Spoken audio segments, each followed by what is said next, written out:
Prazer, meu nome é Bruno. Hoje a gente vai fazer o exercício 3.23 do River, sétima edição. Ele é um exercício sobre relações constitutivas, mas o que que o exercício fala?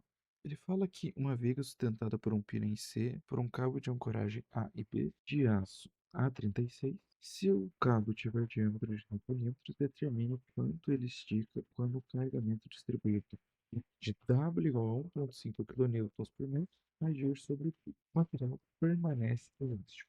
Ou seja, no capítulo 3 ele aborda várias relações constitutivas. Nesse caso, a relação para quando ele permanece elástico, ou seja, quando a nossa tensão normal for menor que a tensão de escoamento, ele vai dar uma relação, nesse caso, a lei de Hooke, que a gente pode relacionar a nossa tensão pela nossa deformação. Nesse caso aqui, qual que é o primeiro passo a resolver o exercício? Aí ele quer saber desse cabo A. Esse cabo A, a gente não consegue ir aplicando um somatório de momentos ou fazendo diagrama de corpo livre diretamente dele. A gente não chega a lugar nenhum.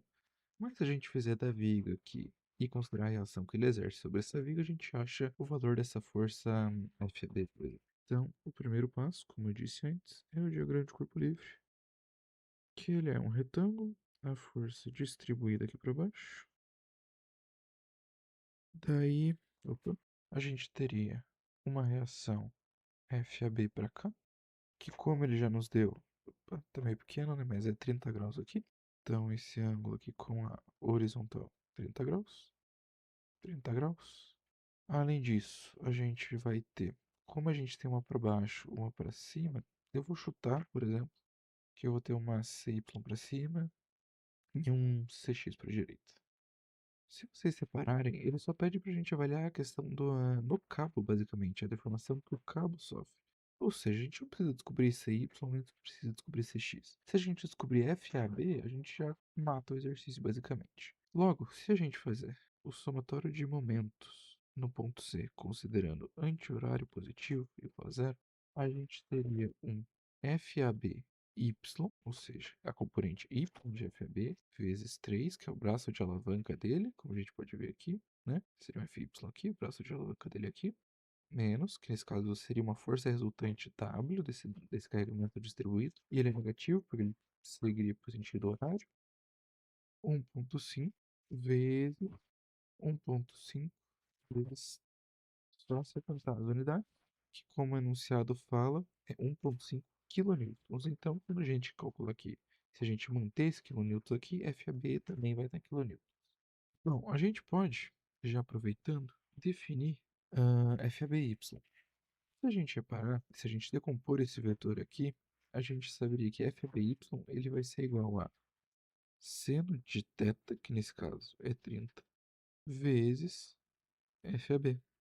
E se a gente substituir esse valor, a gente vai achar o valor de FAB. Ou seja, seno de 30 é meio, vezes FAB, vezes 3, igual 6,75. Isolando e resolvendo, a gente chega a FAB é igual a 6,75 dividido por 1,5 vezes 4,5. Próximo passo é determinar a tensão normal que a gente tem no nosso cabo AB. Das últimas aulas, a gente tem que a nossa tensão normal AB é igual à nossa força normal, que a gente acabou de calcular, ou seja, 4,5 vezes 10 a terceira, divididos pela área de ação, que ele dá aqui tem diâmetro de 5 milímetros. Então, na área seria 5 ao quadrado vezes π sobre 4. Só se tem as unidades, como eu estou trabalhando em newtons por milímetro, o resultado final sai em megapascal. Então, logo, a nossa tensão normal vai ser 229,2 megapascal. Só jogar isso aqui. Só jogar isso aqui para baixo. Ah, eu acabei esquecendo de comentar. Eu comentei na última aula sobre deslocamento. Esse cabo aqui vai se deformar, ou seja, ele pode, por exemplo, se prolongar, alongar nesse caso, né?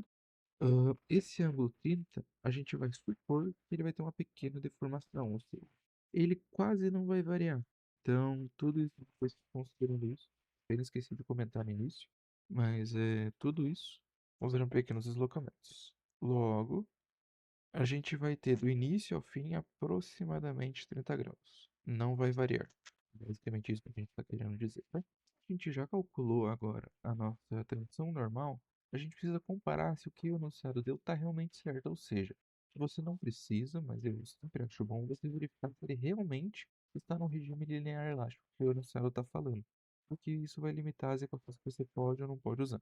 Nesse caso, ele fala que é uma liga de aço A36, ou seja, esse aço aqui, tá? Essa é a última tabela, ela fica bem no final do livro, então, ó, é a última página aqui, chega bem no final. A gente precisa de duas propriedades. A gente precisa do módulo de elasticidade e a gente vai precisar da tensão de escoamento, nesse caso de tração, que é de 250. Do livro, como a gente disse, nosso módulo de elasticidade vai ser 200 gigapascal e nossa tensão de escoamento vai ser 250 megapascal.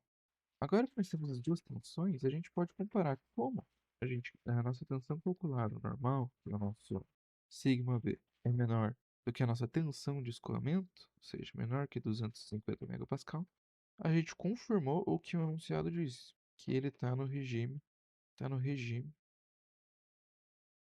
linear e elástico.